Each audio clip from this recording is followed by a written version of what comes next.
और महाराष्ट्र के निकाय चुनाव में ओवैसी का बयान बड़ा चुनावी मुद्दा बनता हुआ नजर आ रहा है।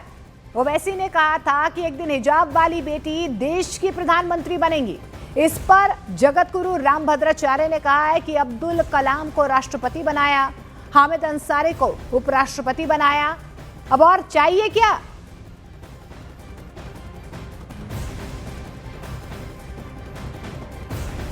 यहाँ यदि कोई महिला प्रधानमंत्री बनेगी, हिंदुस्तान में साड़ी पहन के ही बनेगी। और हिजाब वाली महिला प्रधानमंत्री बनेगी, इसको लेकर जो बयान ओवैसी की तरफ से दिया गया है, इस पर असम के सीएम हेमंत बिस्वा शर्मा सामने आए हैं। आपको दिखाते हैं उनकी तरफ से क्या कुछ कहा गया।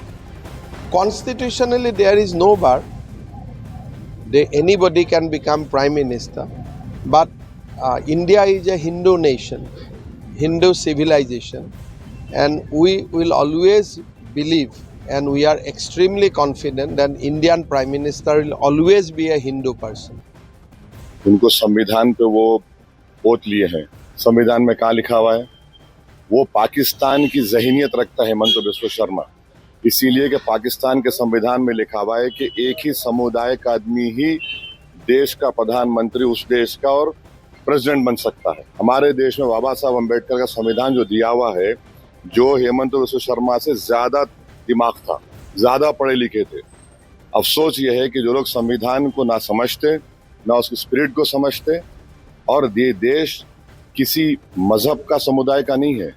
ये देश की खूबसूरती है कि जो किसी भगवान अल्लाह को नहीं मानता उसका भी देश है ये, तो उनकी सोच छोटी है। तो महाराष्ट्र चुनाव में बुर्का वर्सेस साड़ी का मुद्दा हर रोज गर्माता हुआ नजर आ रहा है। चुनाव लोकल बॉडीज के होने वाले हैं, लेकिन चर्चा प्रधानमंत्री पद की होने लगी है। इस मुद्दे पर कांग्रेस बनाम बीजेपी का रिएक्शन आपको दिखाते हैं। उन्होंने हिजाब पहनने वाली अगर बात भी करो तो क्या आपके यहाँ हिजाब के अलावा कोई महिला नहीं मिलती हैं जिनको आप कह सकते हो? यही तो समस्या है। ये जब मुस्लिम में किसी को सपोर्ट करेंगे तो शर्जील इमाम जैसे आतंकी समर्थकों को करेंगे।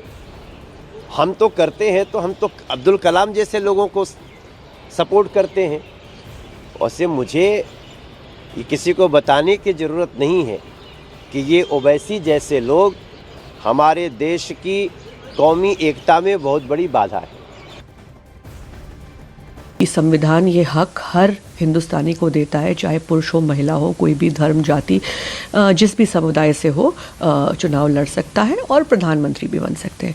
पर एक मुस्लिम महिला को हिजाब में देखना, मुझे लगता है कि पहचान से किसी की योग्यता पता नहीं चलती है। हिजाब वाली मुस्लिम महिला ही क्यों, मैं भी एक मुसलमान औरत हूँ, सबको हक है, संविधान ने भी दिया है। और अगर मैं धर्म की भी बात करूँ तो ये खुदा और हमारे बीच में है। तो ये कहना कि हिजाब पहनी मुस्लिम महिला ही प्रधानमंत्री बने, इसको मैं एक्सट्रीम बात कहूँगी। ओवैसी इस प्रकार के समाज को और देश को विभाजित करने वाले बयान देने के लिए ही कुप्रसिद्ध है।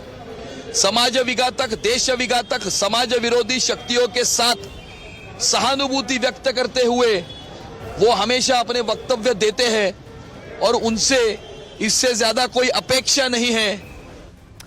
और देखिए, इस पूरे मुद्दे पर एनसीपी अजीत गुट का भी रिएक्शन सामने आया है। प्रफुल्ल पटेल ने कहा है कि बुर्का वर्सेस साड़ी जैसी बातें वोट बैंक के लिए हो रही हैं, इसलिए इन बातों को तवज्जो नहीं देनी चाहिए। अब देखो, ओवैसी अपने एक वोट बैंक बढ़ाने के लिए कुछ भी अपने बयानबाजी करे, उससे कोई बहुत ज़्यादा सीरियसली लेने की ज़रूरत नहीं है। और ये सब लोग अलग अलग जगह पर अपनी अपनी भूमिका रोज़ बदलते रहते हैं। कभी वोट काटने की भूमिका रहती है, कभी कोई पार्टी को दूसरी तरह से इनडायरेक्टली मदद करने की भूमिका रहती है। ऐसे लोगों को बहुत सीरियसली लेना भी नहीं चाहिए। और उनको भी मानने वाले लोगों को भी मैं कहना चाहूँगा कि वो केवल उनका उपयोग करके अपनी राजनीति सीधी उल्लू सीधा करने का काम कर। आज मैंने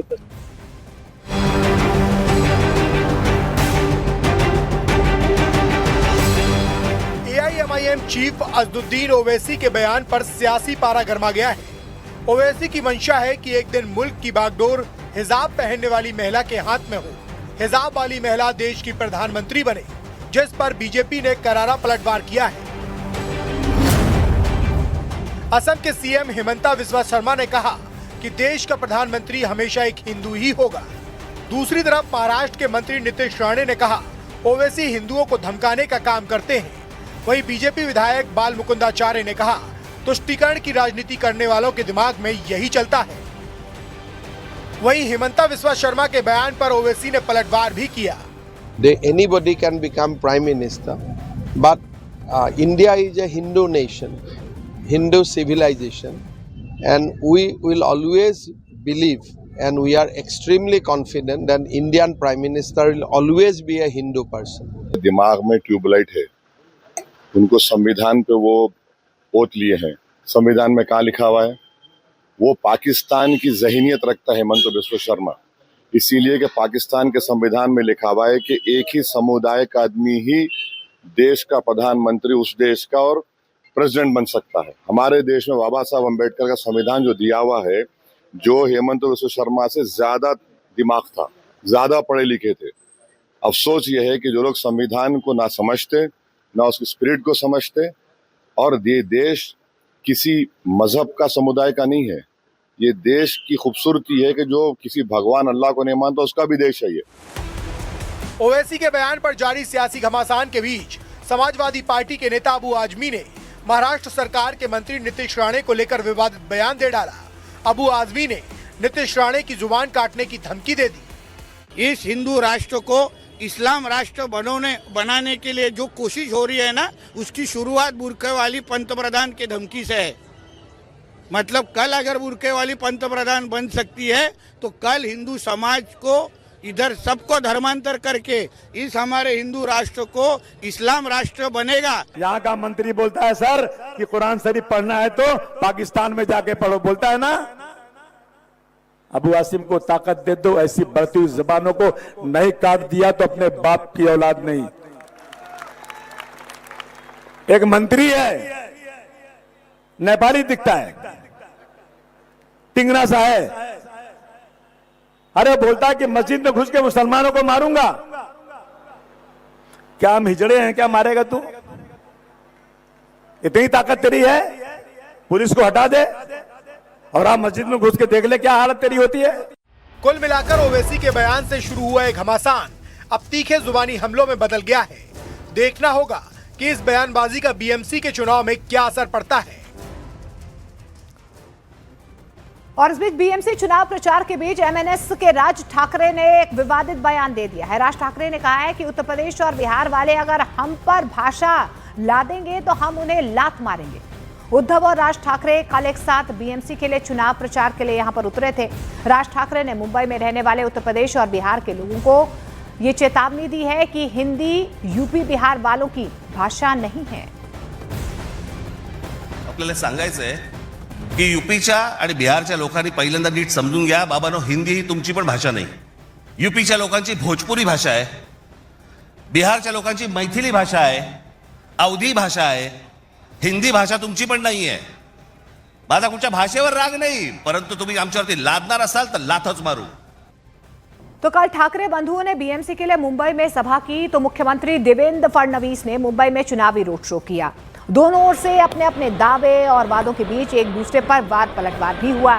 जीत के दावे के साथ देवेंद्र फडणवीस ने कहा कि क्यों पड़े हो चक्कर में, कोई नहीं है टक्कर में। ये तो सिर्फ ट्रेलर था, असली पिक्चर अभी बाकी है। तो वहीं उद्धव ठाकरे ने फडणवीस के हमलों का जवाब दिया। उद्धव ठाकरे ने चैलेंज दिया है कि अगर बीजेपी चुनावी प्रचार में हिंदू मुसलमान करना छोड़ दे तो वो 1 लाख इनाम देंगे। क्यों पड़े हो चक्कर में, कोई नहीं है टक्कर में। क्यों पड़े हो चक्कर में, कोई नहीं है टक्कर में। आणि देवेंद्र फडणवीसांनी जे एक आव्हान दिलं की उद्धव ठाकरेंचं एक तरी भाषण असं दाखवा की ते विकासावरती बोललेत, मी 1000 रुपये देतो। नको, चोराचा पैसा मला नको, चोरलेला पैसा नको। पण देवेंद्र फडणवीस, मी तुम्हाला आव्हान देतोय की तुमचं मोदींपासूनचं तुमचं आणि तुमच्या खालच्या चेलाचपाट्यांचं अगदी वर्गाच्या मॉनिटरची निवडणूक असली तरी हिंदू मुस्लिम न करता केलेलं भाषण दाखवा, आम्ही सगळे मिळून तुम्हाला 1 लाख रुपये देतो। जा।